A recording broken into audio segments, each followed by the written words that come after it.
Seja bem-vinda, seja bem-vindo ao Mediunidade Sem Tabu, essa série exclusiva do portal Mundo Maior. Eu sou Ricardo Guelfi, aqui do Marketing da FEAL, Fundação Espírita André Luiz, trazendo para você aí, mergulhando nesse universo da mediunidade, com leveza, com tranquilidade e com convidados mais que especiais. Essa série que conta aí com 16 episódios, a gente também conta com a participação de Walter Farid Júlio, Roseli Aparecida, Tânia Carvalho, e no episódio de hoje, essa companhia especial, Celina Sobral, ela que é comunicadora, expositora espírita. Seja muito bem-vinda, Celina. Gratidão, Ricardo. Muito bom estar aqui com você, sempre com vocês. Sejam todos muito bem-vindos. Estamos juntos e aprendendo junto. Eu parabenizo vocês, FEAL, toda a equipe que fez com que esses programas acontecessem, porque traz muito engrandecimento e conhecimento para todos nós. Que a gente possa construir essa temática dentro desse universo da mediunidade, e hoje com um tema muito importante, mediunidade infantil. Para começar esse bate-papo, para começar o direcionamento do tema de hoje, a gente já vai assistir um trechinho do filme Chico Xavier, para a gente conseguir aí mergulhar por essa temática de hoje. Pecar nas costas. Mas o que foi agora? Escutou, gritou de alma penada? Você garantiu que ia ficar junto de mim. Eu tô junto da Cis. Que história é essa de ver coisa do outro mundo? Essa coisa de quem tem coisa com o diabo. Nesse trechinho, nesse breve trechinho, a gente vê ali os contatos iniciais do Chico com a espiritualidade, com os espíritos. Celina, crianças têm mediunidade? Ricardo, crianças têm mediunidade sim, como todos nós temos, só que alguns ostensivos e outros não. Logicamente, Chico Xavier, um espírito, missionário que esteve aqui conosco, está ainda auxiliando de várias formas, com várias equipes, teve muito mais abrangente, muito mais fácil esse contato com a espiritualidade desde criança, que muitos realmente têm. Abrindo um parêntese aqui, viu, Ricardo? A mediunidade no período infantil de algumas crianças não garante que eles tenham a continuação da mediunidade quanto adultos. Que continue isso. Pode ser que alguns tenham, mas alguns que é só no período de infância mesmo. Logicamente não foi o caso de Chico Xavier, de Divaldo Pereira Franco e de muitos outros. Então as crianças podem sim, mesmo porque, Ricardo, as crianças estão mais próximo ainda da fase de espíritos, antes de reencarnar. Então, para facilitar sua completa reencarnação, a espiritualidade continua com eles, protegendo, se comunicando ali, para que fique uma coisa leve, tranquila. A gente vê, às vezes, os bebês sorrindo do nada. Verdade. Aquela delicadeza, aquele carinho é a comunicação, sim, muitas vezes com seus próprios anjos guardiões ou com espíritos que estão junto, abençoando, protegendo aquele retorno à pátria material, à sua nova reencarnação. Você comentou até algo parecido agora, e a gente vê algumas explicações onde falam que a criança até os 7 anos ela tende a ter mais conexão com a espiritualidade. Isso é verdade? E se sim, por que isso acontece? Veja bem, Ricardo, não é exatamente até 7 anos. Tem crianças que até 4 anos, às vezes até 8 ou 10, é uma média, de 7 anos para a criança completar, eles dizem, a encarnação. Quer dizer, completar os ajustes perante o perispírito, o seu corpo físico, etc. Isso daí tem realmente a necessidade, porque existe todo um esquecimento do passado, existe toda uma adaptação do espírito para o seu corpo material e para a sua nova condição de existência, que é um período que a gente chama de viagem, que nós estamos numa viagem e voltamos para a nossa verdadeira casa.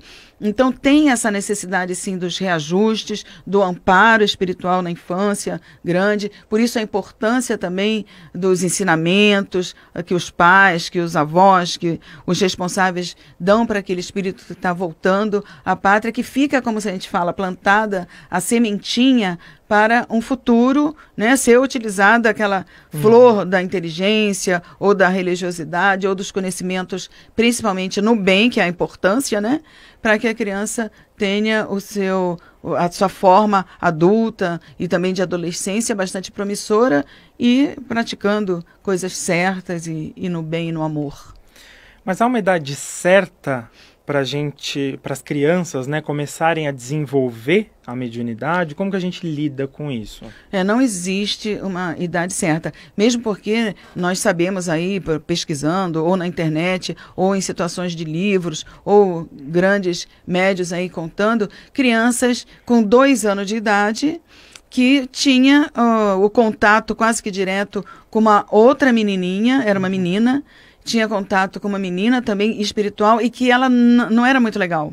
Não era muito bom esse contato, independente de ser a criança de 2 anos e essa outra menina que ela via sempre no quarto dela e tinha medo.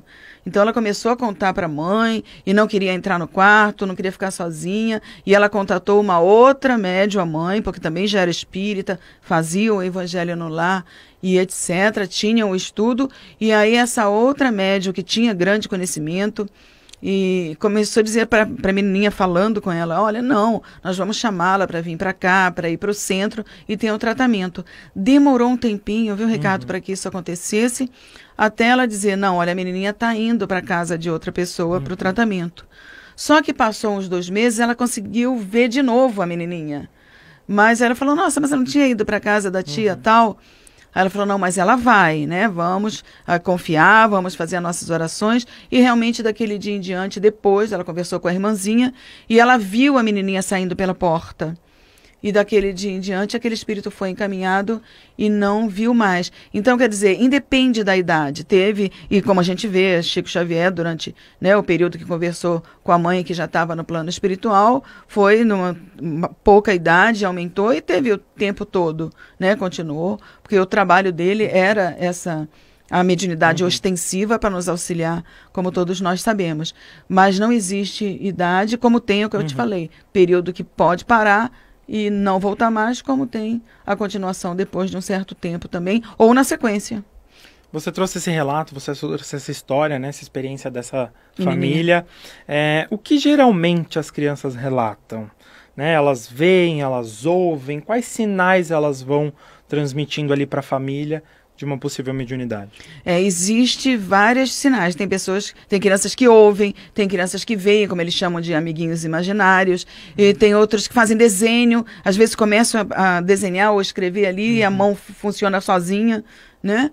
Então, existem várias formas da mediunidade ostensiva também nas crianças. Agora, é importante que os pais prestem atenção para o que eles estão falando, para o que eles estão contando, se de repente essas imagens ou esses amiguinhos que eles estão vendo têm características de parentes que já se foram, porque muitas vezes podem ser, sim, também imaginativa. Pode ser a imaginação da criança, não é? Então, isso daí precisa ser conversado, nunca com crítica, e também quando começa a ver que era algum parente, pela descrição, e de repente a criança nem conhecia, não ficar forçando uma situação, sabe? Eu quero saber, vão perguntar.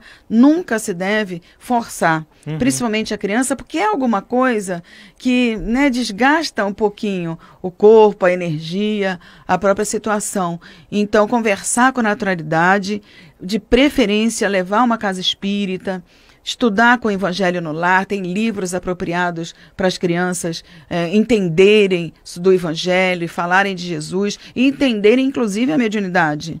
Né? E saber, e os pais não forçando as situações, saber que aquilo ali, a criança tem o seu período de adaptação e de infância, e que é muito desgastante, uma responsabilidade muito grande, né? Já está numa mediunidade séria, como a gente vê, como foi com o Chico. Então, tudo tem seu tempo. Não achar que está mentindo, não dizer que está mentindo, não forçar para vir para o lado, mas também deixar a naturalidade acontecer e ficar atento aos sinais, das formas como a criança está falando, se de repente em certo dia, em certo horário, em certo local, e de repente ir realmente para o estudo dentro do meio infantil nos centros espíritas. Você citou várias vezes ao longo da sua resposta o termo, né, mediunidade ostensiva, e talvez o pessoal que está acompanhando a gente está chegando agora, talvez não saiba. Eu queria que você falasse o que é essa mediunidade ostensiva e como identificar se a criança tem essa mediunidade ostensiva e ela vai se perdurar, né, na vida adulta. Não dá para saber se vai se perdurar. A mediunidade ostensiva é aquela que mesmo que você não queira, ela vai acontecer. Porque, por exemplo, não adianta você dizer para a criança, olha, para de ficar vendo seu amiguinho, ou para de ficar vendo aquele animalzinho, ou aquela flor. Não é assim que funciona. A mediunidade ostensiva, ela acontece. Nós sabemos que a mediunidade está no corpo físico. E a mediunidade é a situação medianeira entre o encarnado e o plano espiritual, que nós somos, no caso, espíritos encarnados. Estamos na encarnação para o aprendizado, para auxílio a outros, a nós mesmos, que ainda estamos no planeta de provas e expiações. Então, a mediunidade ostensiva é aquela que nós temos. Aí cabe a mim dizer aqui que desde criança eu tenho mediunidade, né, Ricardo? A gente estava conversando no particular. Então, por mais que eu tenha, depois nos trabalhos mediúnicos, pedido para que fosse retirado, principalmente a vidência, a mediunidade de audição é uma mediunidade que te assusta. E a de vidência também, dependendo do que... Às vezes você está, né, nem prestando atenção e acontece e você vê. Mas para mim não foi tirado. E eu conheço pessoas que pediram para retirar a vidência ou mais... E foi, mas para mim não foi. Né? Então essa mediunidade ostensiva que eu tenho depende de eu querer ou não. Agora, as crianças não dá para saber se elas vão continuar, só o tempo vai mostrando. Por isso, a preocupação, o carinho dos pais, dos responsáveis, de ver o que está acontecendo, sempre conversar dentro do amor, do carinho, apontando situações de Jesus e do Evangelho, para que não fique uma situação cansativa, desgastante, né, sugando a energia até mesmo da criança. Só o tempo vai mostrar se ela vai continuar médium. E ver se é verdade aquilo que ela está vendo, se não é da imaginação, também vai depender dessa conversa, do estudo dos pais ou dos responsáveis. E é sempre importante que tenha também, de repente, antes de ver a parte espiritual, nós vermos a parte material, a parte psicológica, porque às vezes a criança está querendo chamar atenção, ou então está presa a desenhos animados, filmes, séries que estão assistindo, e põe aquilo na sua cabeça, né, na sua imaginação. Então, por isso a gente diz, não vamos ficar incentivando demais, mas vamos ver, estudando detalhes, para ver até que ponto vai a situação, para ver se é verdadeira ou não, ou se exige um lado psicológico ou um lado de tratamento espiritual. Para você que está acompanhando a gente, a Celina até citou, né, mediunidade de vidência, mediunidade auditiva, crianças e amigos imaginários. Teremos episódios específicos para falar sobre esses temas e ainda outros temas que vão surgir. Então você que quer mergulhar nesse universo aí da mediunidade, acompanha a gente aqui nessa série Mediunidade Sem Tabu no portal Mundo Maior. Então fica aí de olho. Teremos aí outros episódios com a Celina e outros comunicadores trazendo esses e outros pontos sobre a mediunidade à luz do espiritismo. Celina, a gente trouxe aí bastante assunto, desmembrando termos, mas como que os pais, a família, pode e deve agir para acolher e para lidar com a mediunidade infantil? Então, por isso a importância do Evangelho no lar, sempre dentro de casa, e com as crianças participando, não forçando também. Vai sentar ali tal dia, porque senão a criança pega bronca e não quer participar de novo, né? E com o tempo vai dizer, não, era uma coisa que era obrigatória eu fazer. Não, deixe à vontade, mas torne também uma coisa leve. Muitas vezes, o Evangelho, você pode brincar com a criança junto, você pode pôr uma música, colocar alguma coisa que mostre a parte moral do ser humano, da vida, mas deixar uma coisa leve. Os pais têm a obrigação, sim, de plantar a sementinha, como nós falamos. De repente, cresce e vai para outra crença, para outra religiosidade, não tem problema nenhum. Porque nós sabemos que Jesus trouxe para a gente o amor. Nós não estamos ainda numa condição de vivenciar e de praticar só o amor. Por isso ainda precisamos de algumas coisas para nos sustentar, para segurar nas mãos, para nos prendermos. Por isso que a gente ainda precisa ter uma religiosidade.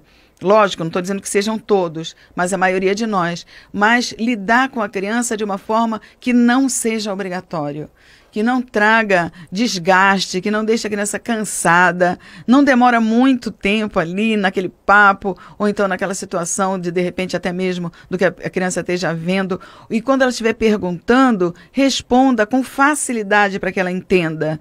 Não que fique, ai meu Deus, será que aquilo ali é bicho-papão? Será que aquilo ali é fantasma? Não. Explicar, né, a continuação da vida, a gente ser espírito imortal e coisas que vão deixar a criança com interesse e sem medo. Não dá para ficar com medo, né? Porque senão a criança não vai querer mais. Mas o Evangelho no Lar pode ser momentos agradáveis com as crianças, com os adultos e entre os familiares. Celina, eu queria agradecer aí pelas suas palavras, pelo seu esclarecimento sobre esse tema, agradecer a todos que acompanharam o episódio de hoje e deixar esse tempo final também para você se despedir e concluir para o pessoal. Mais uma vez eu agradeço, Ricardo, é muito bom sempre estar com você. Ricardo é uma pessoa assim, leve, tem essa leveza e essa energia maravilhosa, a gente te agradece e parabeniza. E nós agradecemos também a sua companhia, o seu carinho.